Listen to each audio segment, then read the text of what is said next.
Assalamu alaikum wa rahmatullahi wa barakatuh. Today is the final segment of our 4-part series regarding grief and unpacking the emotional parts of it. Before we go straight into today's talk about therapy, I know that this often comes up whenever somebody is going through a life-turning moment or a struggle or whatever it is. But today we will discuss why therapy is so important during this time. Yeah, but first, I would like to thank everybody who has been holding the fort, the production team, this whole team of people who've been responding to last minute requests and at all sorts, all times of the night. And yeah, so thank you. And thank you to Salam Media as well. And most importantly, thank you to my guests who have been offering their advice and their guidance and making time for this. So thank you. Okay, today's show, we've got Debbie Edwards, who is the owner of Inspirational Futures, and she is dedicated to guiding those who have reached a turning point in life.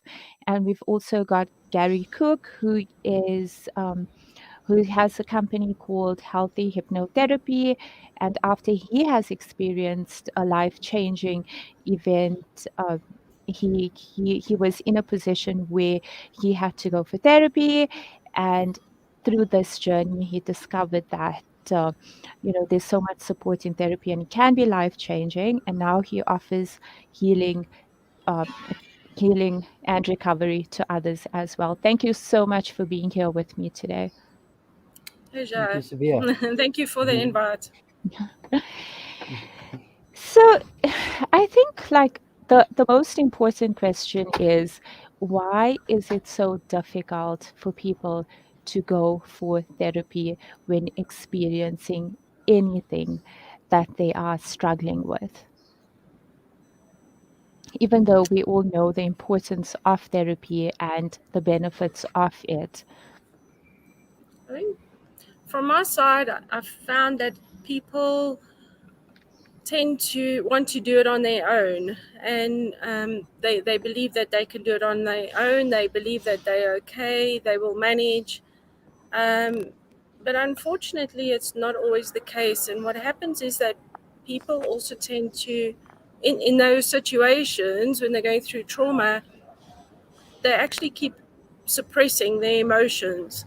And then the emotions sit in the body, and that is trauma. That's sitting there, and it takes effect on the body, and you don't actually realize it until years later that something is not right in the body.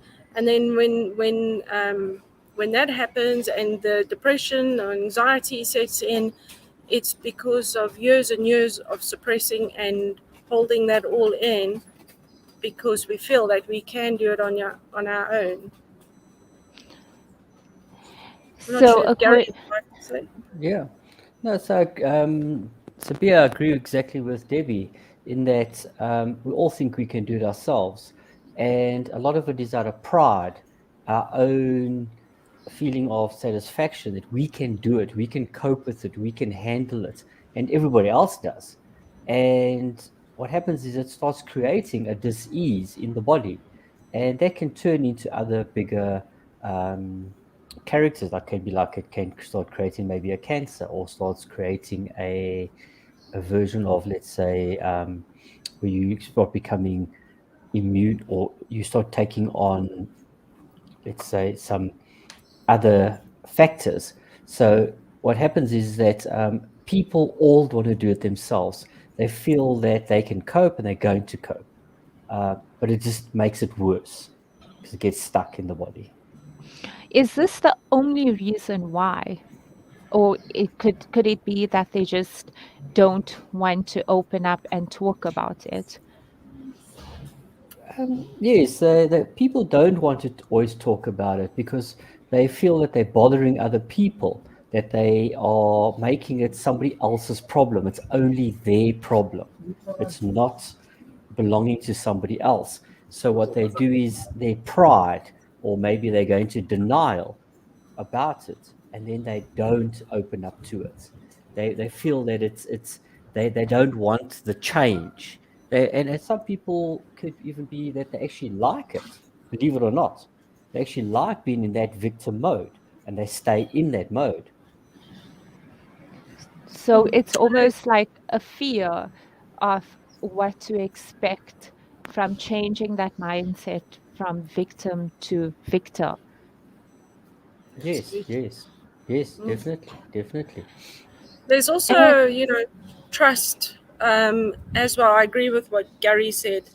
And just to add to that, there's also the trust issue, who do they trust? Who do they go to for help? And it's important for them to understand that, they can keep going until they find the right person that they connect with, the right person that can help them. There are people out there who can and will help them, and they care. And as long as you can connect with that person, you will get the help that you need. And as long as your intention is strong, you will get the help that you need. are there any ways to overcome this sort of fear or this resistance to therapy? There Yeah. is, as I say, it's finding the right person, finding the person who you can connect with, and also um, not giving up. Keep looking for the person that's right for you. A lot of coaches um, offer free therapy before, so they'll say come in for a free session, and then you can discuss with them. You can see if you've got rapport with that person, and see if you can trust that person. If you can build a good rapport with that person, um, then go for it. Go for the coaching. But if you feel that you haven't or you can't build rapport with that person, just keep going. Don't give up, because giving up is just going back into your comfort zone. And we're here to grow and learn. We're not here to stagnate. We're here to keep growing. And when we don't give up, we keep growing. And you will find the right person. Yeah, and I agree with the 100% with Debbie is that you can't always connect with everybody, and every single therapist has a different angle, a different thought process. Everybody has a different intuition. There is somebody that will fit what you want. How do you give up that fear, as per your question? Is just keep moving, because when you stop moving and looking for help or getting some sort of recovery from the problem that you've come up with, is that when it even takes hold of you even more, and it just digs in deeper and deeper and deeper into your body. Okay, thank you. And I do totally agree with that as well, is that, you need to keep looking. I think first you need to be in this mindset of, okay, I need to speak to somebody professional, a third party who can sort of guide me correctly. And then I mean, that's how I found you, Debbie. I've been with business coaches for like maybe 6, 7 years, and they was, even though they were really good, and I can't take away anything from that, but I think it's so important to speak to somebody who you can resonate with. It's just like you just know, that you feel comfortable enough for the guidance that is offered. And it's also sometimes what I found is different coaches or different therapists or different counselors, what they tend to do is everybody has different tools. And you sort of need to find which tool that they're offering aligns with you. And that's how you know that you found the one. We are going into a break right now, and we will be chatting with Debbie and Gary soon. Thank you. Thank you.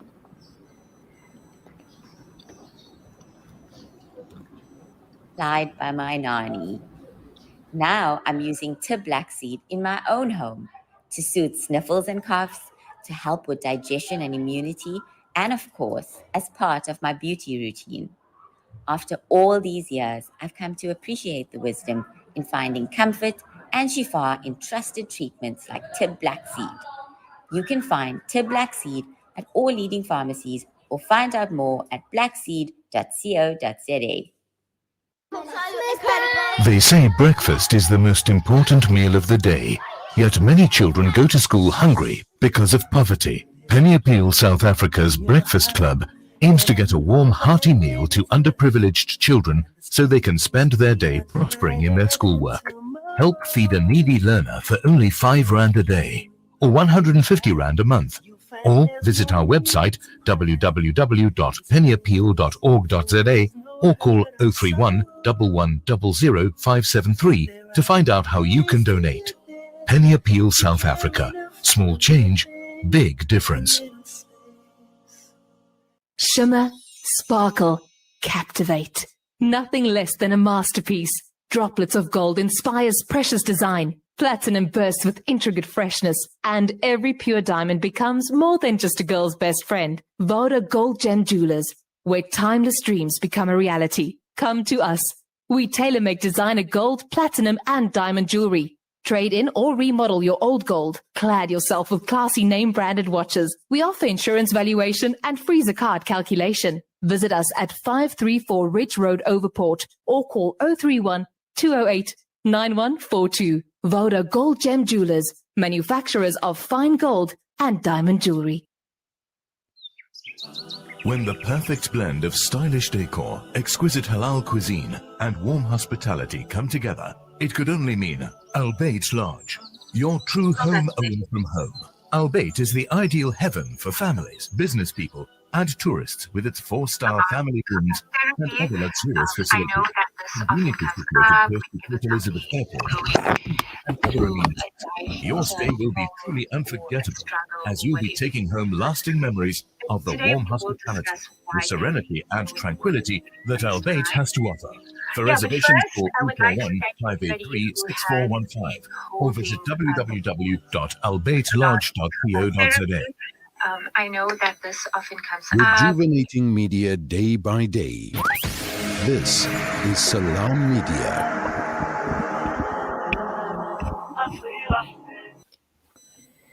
And we are back discussing the importance of therapy today. And in this context, grief, Debbie, there's so many parts to it. You know, and there was something that you said to me that sort of stuck with me, that there are quite a few coping mechanisms that I am using, you know, to sort of move over or find my space through this journey. Are there any unhealthy coping mechanisms when somebody is dealing with any sort of trauma or grief? Can there be an unhealthy way to cope? Absolutely. Unhealthy is not talking to people about how you feel. Suppressing your feelings is another one. Not trusting people is another one. Those are all unhealthy. Ignoring it, ignoring how you feel, ignoring the fact that there are people out there who are willing to help you, who are willing to hold that space for you. So those are definitely, and then also just distracting yourself. So what we do is we distract ourselves in work, we distract ourselves in studies, distract ourselves with TV even, people binge Netflix series and those kind of things. People tend to get lost in these things. They create new habits, new strategies, and lose themselves in it. But when I say lose yourself, what you're also doing is you're losing your self-worth, your self-esteem, because now you're so focused on binging with Netflix. So those are the kind of things that are going to hold you back and from your healing. Sorry, there's just a bit of sound here. Okay, that's okay. Gary, So I think you and Debbie both touched on earlier that, if you do not process any of these emotions, if you do not process the trauma that you are feeling, if you don't process things that keep coming up, it can form in your body in different ways, and it can become a disease, and then you are forced then to sort of deal with it. Are there any ways of healthy coping mechanisms? How do you know Yes. when you're coping, but in a healthy way? Well, the healthy coping mechanisms is by doing like proper exercise. So let's start with exercising. Exercising is a very big coping mechanism that a lot of people that are in grief or in trauma don't do.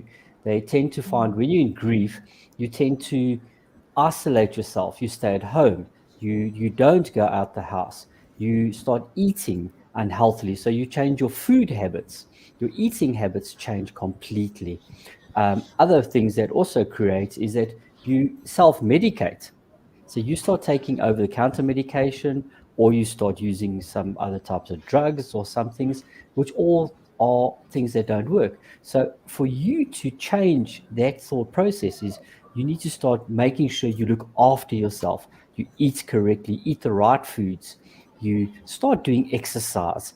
You start doing meditations or breathing exercises, or stress relief exercises or stress relief programs to allow yourself to start coping with these things. Now, these are all things that you can do yourself, but what will happen is that trauma causes you to isolate yourself and you block yourself in and you close down.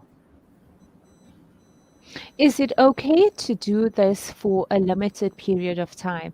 So if you are experiencing, the loss of a child, because that is the topic, is it okay to isolate for a little bit? And is it okay to take those over-the-counter medications so that so that you get to a place where you can sort of function with the day-to-day things?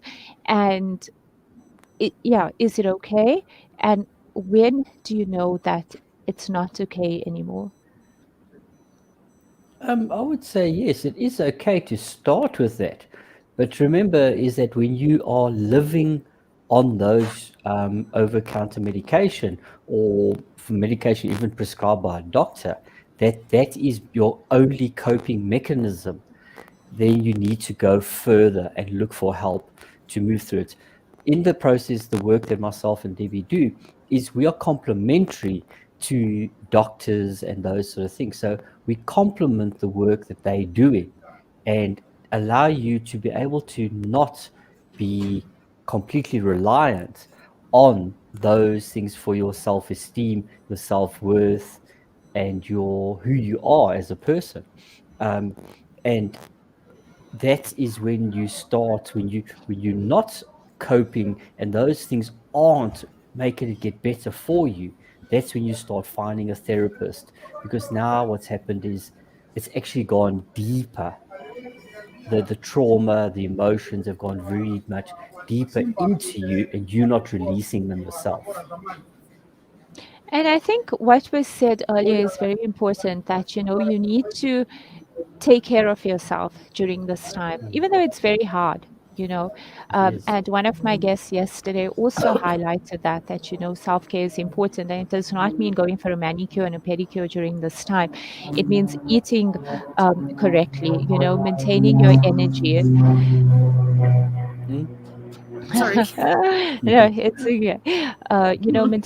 Maintaining your energy so that you can find yourself in that place of acceptance, because one of the stages of grief is acceptance. And I think if you are more if you are more open to what you're feeling, and you reach out to those who sort of can guide you and redirect your thinking, so that that point of acceptance does appear. And when it does, there isn't any feeling of guilt associated with it, or any feelings of regret, because I think a lot of the time when people do not want to move from, or when you find difficulty getting into acceptance, it is because of all the guilt that surrounds it. Mm. No, And a lot definitely. of So, sorry, Debbie. no, carry on. It's fine. So exactly what you said is there is that acceptance time. There is when a traumatic event has happened that you need your time to grieve. You need your time to become acceptance and accept what has happened to you. But what happens, a lot of people go, the grief that happened, they become that grief. And it's not now an emotion, it becomes part of them, and it's as if they are living it. So agree that there is time that you've got to allow acceptance. Yes, there is time you've got to allow grief, but when it carries on for too long, that's when it starts harming you as, let's say, as a host, as the host of the that's holding that grief and that emotion. And what happens is that excessive grief and emotion gets stuck in the body, in your cells, and that's when it starts to manifest other issues along the way. Yes, so looking after yourself is a hugely important and vital part of the grieving and accepting process. And I think a lot of people look at the cost allocated. I'm just going to put it out there because this is one of the things that that a lot of people look at. It's okay. A session's going to cost this much, and it's not like a once off. It's over some time, so it's a big investment. And I think that's how a lot of people sort of manage or look at things before they make a decision. They look at the cost factor, but this cost is an investment in themselves. And Yes. what are Exactly. the benefits of going for therapy So that you've I'm glad you experienced with said that. your customers, or your patients? I deal with customers, you deal with patients. So And clients. what yeah, clients, or yeah.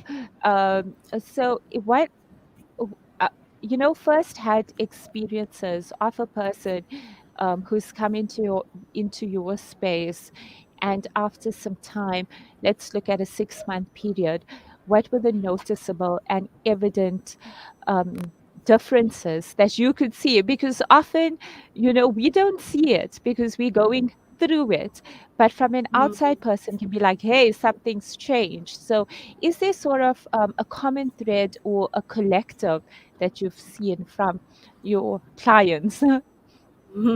Okay. So what happens is that through trauma, people start overthinking, over analyzing things, and that slows down. So they have more peace of mind. They're not stuck in their heads, and trauma separates us, the heart and the head. So we can help to get people back into the heart space, and when your heart is open, then you love can come in, and that's the space that we want to be in. We don't want to be in victim mode. We don't want to be living in comfort zones. You don't want to be living in grief or in trauma, those kind of things. You want to be in a space of love where you can absolutely love the person that was lost, with so much peace and so much love, and so the heart opens, peace of mind, people's self-esteem go up, they start to feel better, they sleep better, then what also happens is they can cope better during the day, their resilience goes up, their emotional intelligence goes up, all of these things start to happen within, and then they feel better. And there's nothing better than helping people to feel better and to start living a better life for themselves. And that is our passion, to do that. And this is something that you've seen. So you've seen them, a person come into your office who's grieving the loss of a beloved, and then after some time, and typically, what would the conversation be around? Like, what would this specifically look like for a person who is grieving? Gary? So, Yeah. Anyway. So when I've worked with patients or clients, and you can see that change, you can actually see how their whole face changes from like sometimes a very grayish color on their skin. They start to get a more of a like a color comes back to them. You can actually see like certain frowning, and that lifts off their face. They like that waxed look, the waxed look like there's a lot of people have when they're in grief. That waxen look just you can just see it just lift, because all of a sudden they've seen their inner strength come through. A lot of times I find that clients you just find a peacefulness that just overcomes them. You can just feel it, you can see it, you sense it. And it's like such an amazing feeling from us on the therapy side, that when you see that it's starting to happen. Also, a lot of times it's not always that same day. 2 or 3 days later, you'll get a text from a client, and the client will say, wow, this and this happened, and I handled it like this, and I did this and I did that, where normally I would have done that. Those are the big ones that we actually see a couple of days later after these sessions. Yeah.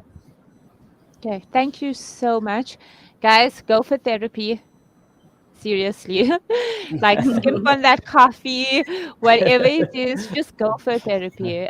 It is a life-changing experience, and I think that you don't need to have a struggle, or you don't need to something bad necessarily. It doesn't have to have happened to you before you take that first step to sort of taking your life from where it is to where it can be. Thank you so much, Gary and Debbie, for making time to be here with us. Good luck with the rest of your day, Debbie. I know that you're having a very eventful day. That's why we had to broadcast outside with you. So and thank you for your time, Gary. We will be sharing both Debbie and Gary's details on our pages as well. Thanks, Gary. Thank you so much, Sabihah. Take care. Thanks. Thank you. Bye. Bye. Bye. And that was Gary and Debbie reminding us again about the importance of therapy. We will be going into a quick break, and then we've got Muhibba Mahomed, who is with us today. She is a grieving mom, and we will touch on a little bit with where she is in her journey, and and what has helped her progress from where she was to where she is now.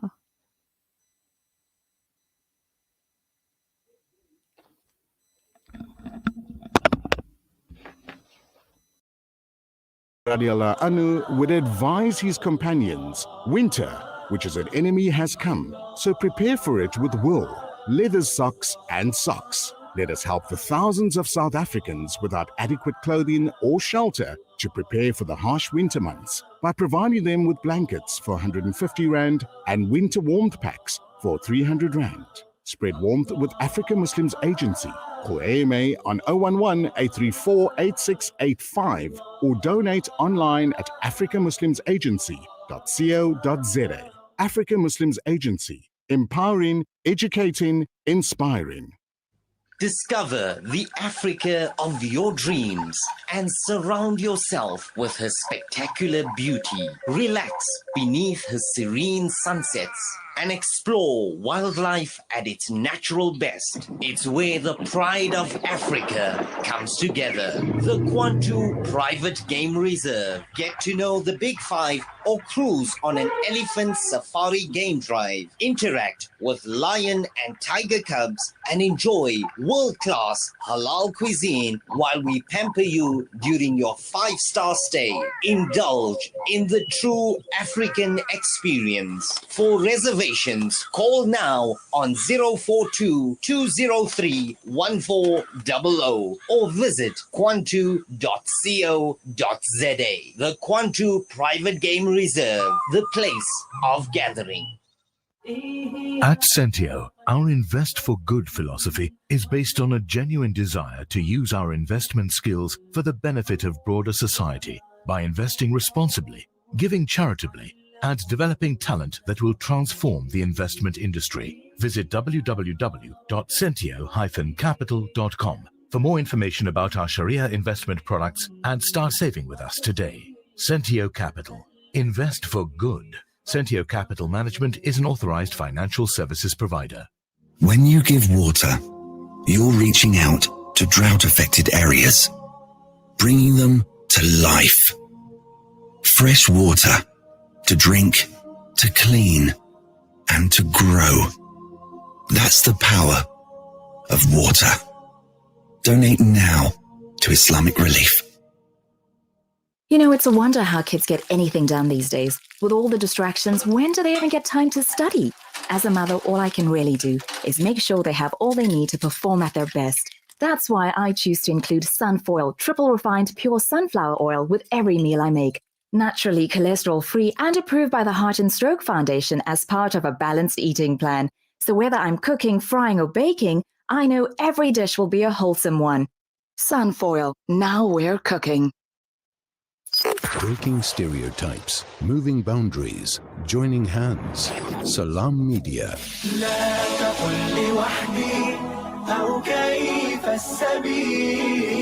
Humanity sets the agenda.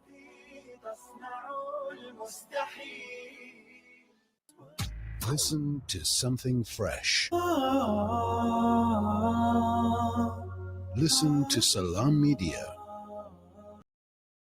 Assalamu alaikum wa rahmatullahi wa barakatuh. And this is the final 20 minutes or so of a very intense 4 days that we've had. And we are so grateful to all our guests who have been coming through with their pearls of wisdom and who have taken time out to share from what they know to help every single person who is grieving. So the intent of the show has always been for this specifically. And okay, and today we've got a very special guest who is sort of in the same club as me. Her name is Muhibba Mahomed. Muhibba is a influencer, and she's also a content creator and a mom as well. Assalamu alaikum wa rahmatullahi wa barakatuh. Thank you so much for being here today with us. I appreciate it. I know that this conversation is not an easy one to have. I've been on the other side of it, and I know how much it takes out of you. So I really appreciate it. Thank you so much. I know that previously we did discuss, and you have been sharing your journey of your loss as well with Nadia, you know, and you also mentioned to me that there is another loss that you haven't went into too much detail about. Are you comfortable with talking about that loss with us today? Yes, I think I'm a bit stronger, so we can talk about it too. Okay, so maybe we should start with Nadia. You know, if you could take us through that journey a little bit. Okay, so Bismillahirrahmanirrahim. I was around 6 or 8 weeks pregnant, right? And it was during the whole rift of COVID. And I contacted COVID, and I only found out when I was around 6 or 8 weeks. So prior to that, going for all my scans, alhamdulillah, everything was fine until I had changed over to a different gynecologist. And it was the first time she was meeting me, and you could just see when she, like, you know, started the scan and her whole demeanor just changed, you know. She said to me, I'm so worried because you hardly have any amniotic fluid. And so immediately from there, she said, I need to send you to a specialist. So obviously we were now, this woman felt so bad for us because she said, you know, it's the first time I'm meeting you, but I've got this terrible news. So at that moment, though, when she said that, I thought, okay, I can just drink more water. And she said, Yes. no, you think that you can just drink more Yes, water and and I your can body fill will up, fix yes, I can it. fill up Yes. all that amniotic fluid. Yes. But apparently that wasn't the case. I was, then she then told me I had oligohydramniosis. So that means there's very, very little amniotic fluid. So the baby cannot develop, her lungs were not developing. And so we immediately rushed to a specialist who then done another scan. And she did all the measurements and everything. And then she immediately just said, like, they do it so cold sometimes. They don't even like comfort you and say, you know what, this is the procedure, this is what's gonna happen. And she just said that we're gonna give you you need to decide, but this baby is no longer compatible to life. Those were literally her words. And so I literally, when I got off the bed, I literally just stood there. I was like, how is this happening? Because previously It's never happened before. You Yes. haven't experienced this. I Exactly. mean, with your boys, that was an easy journey, Alhamdulillah, and yeah. alhamdulillah, and this was something that came out of absolutely nowhere. You just expected it to be seamless and Yeah. easy, and you were planning for this little Yes. baby that you had growing inside of you. Exactly. And that was actually the day that we were going to find out the gender. So I was so excited, I was like, this is the day we find out if it's a boy or a girl and everything. And you get dressed and it's like a normal day, Yes. And then little did I know I was going to be sent from gynecologist to a specialist and then told this. Anyway, so we had to go speak. We got hold of the gynecologist again. We gave her the printout and we said, this is what's happened. And then she said, okay, I'm going to need to see you again the following weeks. So I went the following week. She sent me to a different specialist. And at this specialist, we must have spent, I think, over 4.5 hours with her. She went into depth of everything that was happening and everything. And then she told us that it's a girl. That really broke my heart because I was really, really looking forward to having a little girl. Anyway, and then she told us that you're going to have to take this tablet and these are your options. Like, there's no way that this baby is going to actually have any strength to live because her heart's on the opposite side of her chest. Her kidneys are not developed. Her lungs were not developing. And it was, when we left, she had an entire list of, according to her, defects that was wrong with Nadia at the time. And so, I mean, we went home. My Mikhail and Numan literally they planned a little party that evening for us, and they got the whole family over. And then I sat with my parents and I said, they said we must take a tablet. Like, how do we just do this? And Kabir and I, we weren't certain that this is the route we want to take. And so I said, I really need Mufti's advice. I need to get hold of a Mufti. And Mufti Menk was so kind, I emailed him, immediately responded. He got me on WhatsApp and he literally spoke me through this entire process. He said to me that either way, this baby has already a ruh, that the malaika has blown life into her soul already, so she is there. So if I continue, obviously I had the permission to abort, but I just didn't feel right, And I think that was the best decision that myself and my husband made because we have no regrets today. We gave her all the opportunities and the chance to live. When we went back every time we were going back to the gynecologist, she was just like, I can do a C-section tomorrow. We can take her out tomorrow. And I would just be like, no, I'm gonna do this. And she was shocked because she really expected the baby to pass away. Every 2 weeks when she seen me, she was like, the baby's still alive. And I'm like, yes, I can feel her moving. And so I gave birth to her at 38 weeks, full term. And 7 minutes after she was born, she passed on. And you grew, and you and Nadia formed a link, and you formed an attachment. Sorry, silence. Yeah, you formed a bond with this child, and you loved her, and she loved you back, and that can never be replaced. A tablet will completely take that away. Also, the reward for that is so much, as we know.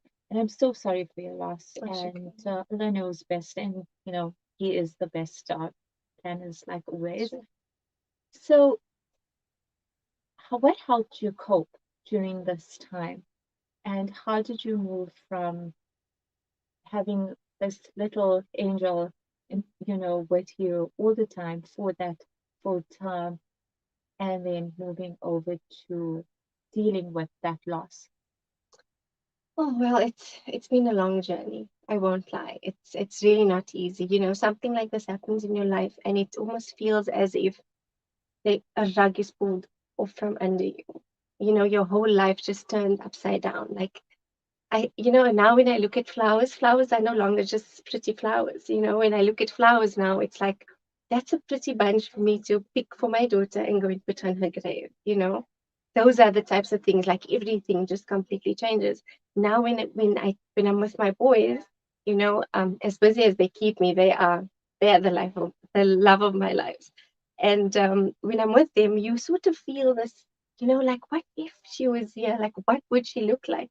Sometimes, especially in the beginning, if I had to bend down to pick something up, I always pictured like myself picking up a little baby from the ground, and it's those things that you literally have to. It's almost like you have to just gulp that down and just say, Hasbunallah wa ni'mal wakeel. And a lot of it has to do with, like, a lot of people say, how has it affected your faith? Because even though I've met a lot of Muslim women, that's one thing that holds us together is our faith. We cling onto it for dear life. And whereas you meet some who are not non-Muslim women, and they sometimes say, no, we cannot believe that God can take an innocent soul. Like, to me, there's no God, And for me, it's the complete opposite. Allah takes your faith and He puts it on another level. When you have and develop this qadr of Allah mentality, and everything you accept everything, you surrender. There was times when I used to lay on the bed when I was doing a scan, and the gynecologist would she immediately when I lay down, she'd say, okay, let's see how big is the baby today, and she would just start again her whole list of all these problems. I would actually zone out. I'd lay on that bed and I'd just be like, there was two things I read. Hasbunallah wa ni'mal wakeel and inna ma'aya rabbi sayati. Those were the two things that literally kept me so strong. I wouldn't even hear what she was saying, because to me it was like, Allah, I've accepted this. This is my test. I'm not going to question you, I'm going to surrender, and I'm going to leave it completely in your control. We did not know whether Nadia would survive or whether she would be a really sickly child, And obviously Allah knows best. Allah knows what myself and my husband and my family can handle. And Allah knew probably we couldn't manage or handle something like that. Like my husband, he is so soft. If he must see a disabled child, or he'd immediately just tear up. And it's all because of what the doctors have told us, that she would have been in that position, if she had to live. So you just surrender everything to Allah. A lot of reading, motivational books, a lot of Islamic and secular podcasts, I think the secular podcasts help you with regulating your emotions and, your different behaviors, your overwhelming emotions, because, they can be quite intense some days, And I think the secular helps you with that. And then the Islamic podcasts really help you with your iman and your faith, and how strong you need to be going forward. And I think that's so. Would you say that this is what has taken you through those darkest times, was your faith and surrendering? And when you surrendered, this brought you peace? Most definitely. I think if you continue to hold on and continue to question why me, why my child, and why my daughter, like you'd go insane, and when something like this happens, Allah makes you realize that our lives are just, they are written by Allah.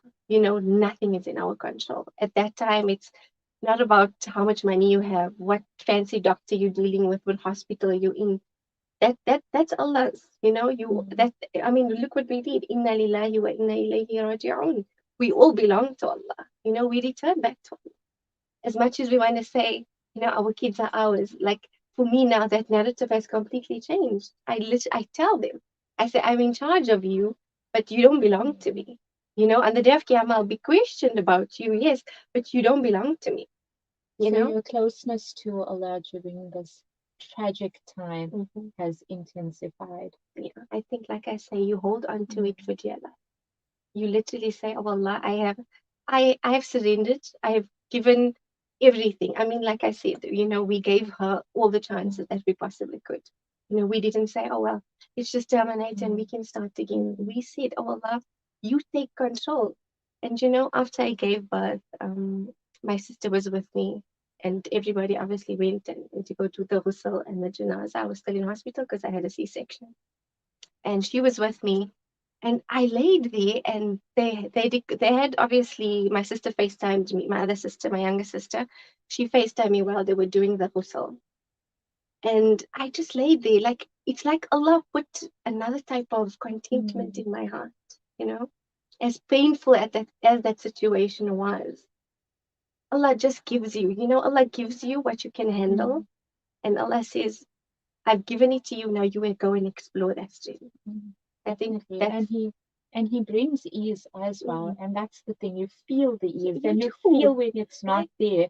You Yes. feel the depth of your pain when that veil is not there, and when that ease is not there, and you feel it when it's there, and when it's there, you're like, "Ya Allah, this is you. Yeah. I need this It's scary, so that right? I can move through the next few hours." Mm. And they say when the veil's not there, that's when he is closest to us.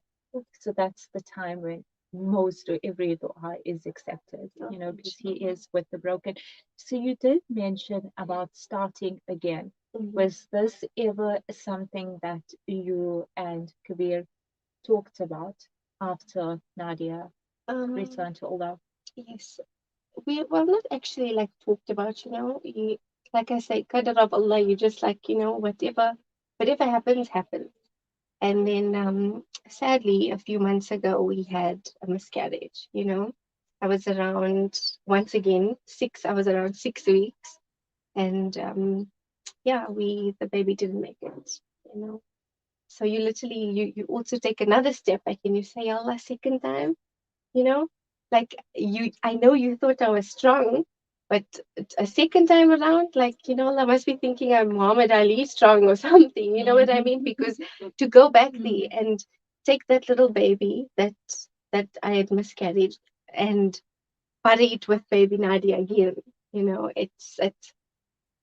it's a different type of strength that you have to have.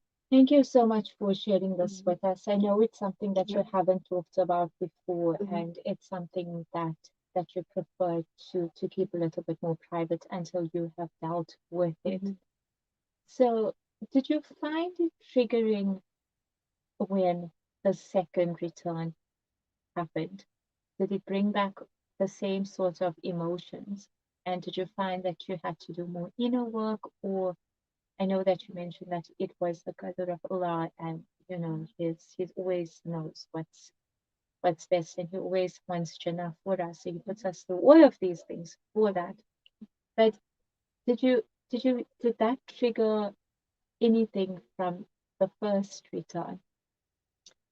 Oh, I think it brought back everything, because this time around you're hoping and you're saying that, Allah, I surrendered the first time, so please let this one be, let this one, let me walk out of the hospital this time with a baby, and obviously it didn't happen. It brings back, I think I would say even more emotion this time, because the first time, like I was saying, it obviously wasn't, we expected it, but you didn't really think, because it didn't happen to you before that you walked out of the hospital without a baby. Like there were the fathers walking in front of us. So true, hey? Because every time, like normally when you go in, you do the thing, and the nurses do their thing, and you walk out with the baby. Exactly. And I mean, when Kabir brought the car to the front, we were watching, fathers put their babies, because they have the babies in the car seats, and he was wheeling the mothers out, and they had the babies in the arms, and I mean, I walked out there empty-handed, but it brings back, I think, even more emotion, and I think that's when even more of your sabr needs to be put to the test, because like I said, you stand back and you say, Allah, a second time around, and I think if you if you're not educated enough, and when I say this, I mean as heart-wrenching as it is to go through something like that, we need to really make an effort to go and educate ourselves with a hadith, the life of our Prophet. Our Prophet sallallahu alaihi wasallam buried so many of his children. So who are we? There is so many stories of Sahaba who have lost their children and had to bury their children. And obviously, before it wasn't as common as it is today. But we need to go and find those hadith. We need to go and dig them out. We need to go and find those podcasts that give us that hope and those motivational stories of people before us that managed. It's very easy to just give up, but this is our jihad. This is how I take it. Every single day is a different test. Some you could, because some days are good, some days are bad, some days are in between. But you get through it. And then when you get back into bed, you say, "Oh Allah, you've seen me through another day." And I think that's so important, is that you know that you're not alone in this, and somehow that brings comfort on its own, that you're not alone. There are people who have experienced it, and it's not just you. And sometimes you can gain inspiration from those people who have moved forward with us. I know that you recently joined a group for grieving mums. Have you found that supportive? Have you found the missing link almost with this journey? How has that been for you? Well, I think, like you say, this time around it was different. This time around, I think you really have to stand back and say, Allah, you put me in this situation. Now you need to help me. You need to guide me where it is that I need to be to start healing. Or like I felt like after baby Nadia, I healed a little bit, and then something like this happens, and it takes you 100 steps back. And Alhamdulillah, I am part of it's called Healing Hearts. And it's amazing. It's a whole group of us women who have all dealt with losing children. Obviously different stages of life, different circumstances. But it's like we just become one. Everybody shares their stories, and you're like, exactly, I feel exactly the same. You can just immediately relate to the next woman. And like I said to you, our faith is just if you don't have your iman, and you don't have your faith, and you don't have good thoughts of Allah, you're not gonna make it. You need to have good thoughts of Allah. As much as some people want to sit back and question, and you do have those questions at the back of your mind. That like I could maybe say, how did I contract COVID? Like how did this happen to me? Was it the COVID? Was it something that I ate? Was it? But you would always have those questions, but you don't question Allah. Why did Allah do this? Because Allah just took back what belonged to him, And that's the thing, and that's what I found as well. I was like, why me? Why my child who had so much potential? This child was brilliant at whatever he did. He had his own YouTube channel, he was doing his own YouTube videos. He did things so much more in a different, mature way that than any other 7-year-old that's in my family. If I have to look at the differences between him and Suleiman, you can see the potential that I used to call him my award winner, my champ, I'm like, why? Like this child was going to make such a positive impact to this world. Like, why? And then I sat back and I'm like, I know different from any mother. Why not me? What makes me the difference that, Allah could not take my child? Because every child has potential. Every child has something special about them. Every child has something to give back. So I can understand completely where, that thought sort of process happens. And then I was continuously reminded of the hadith, of the Prophet ﷺ, where he lost 6 of his kids. And I'm like, that was Allah's most beloved. And if he could go through the 6 times, we are in a good sort of a club. We are in a good space because Allah loved him so much, and he had to go through that. And we are now in the same setting going through this. Do you have any words for mums who are in the grieving stage, who have a friend who very recently lost a daughter. You know, I know that there are moms who've lost kids around the same time that we have. I know moms who've lost kids much longer than that. Do you have any words for them? I think firstly I'd just say, you know, don't rush it. Don't put a time limit to say in the next few months I need to be healed. I need to be back at work. I need to be carrying on with life. I have a whole family. I need to do this and I need to do that. Don't put a timeline on it. You know, you know your body, you know your heart. Nobody else sits with you when you have those emotions and those thoughts. It's just you and Allah. You know, don't rush it.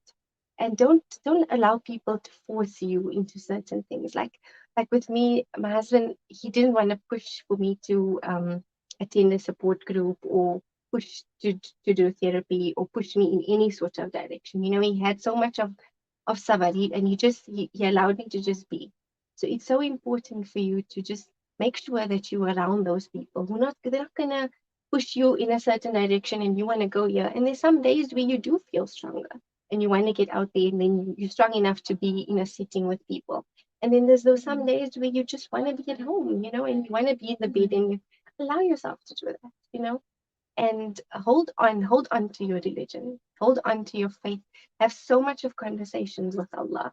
You know, there's a very big difference between just sitting and crying and talking to Allah. You know, I always say talk it out to Allah. There's nobody on this earth that you can sit and cry with that can change your situation besides Allah.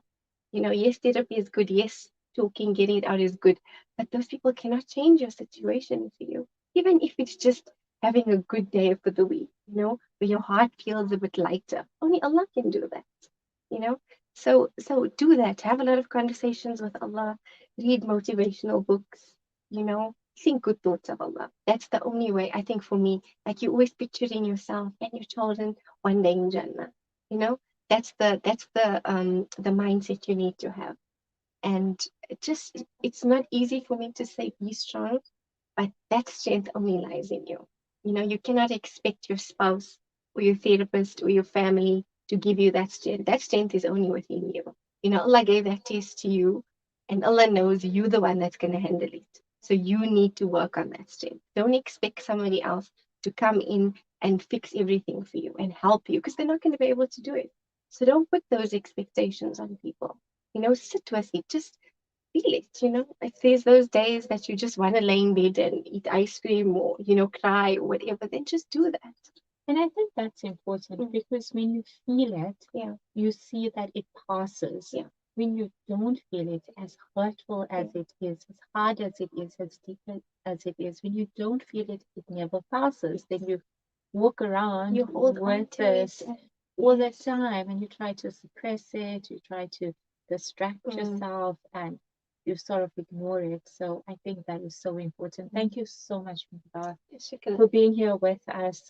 You've shared such important snippets of you know, of this journey, and I love how you've shared, you know, the emotional part of it as well. But it's so honoring to see you. It's so great to see that, you know, that this has brought you closer to Allah. And I think that's the inspiration, is that these tests need only bring us closer to Him.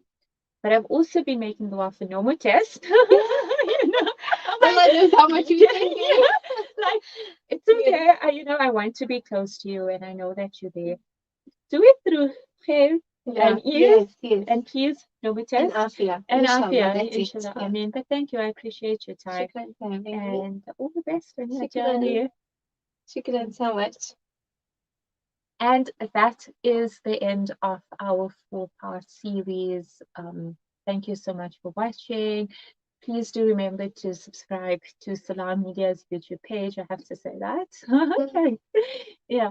And please do share if you found that this has been beneficial to you, and if you feel that this sort of knowledge and guidance that we have chatted about and touched on for the past few days, and if you do know that someone is grieving, please do share it with him as well. Okay. Assalamu alaikum wa rahmatullahi wa barakatuh.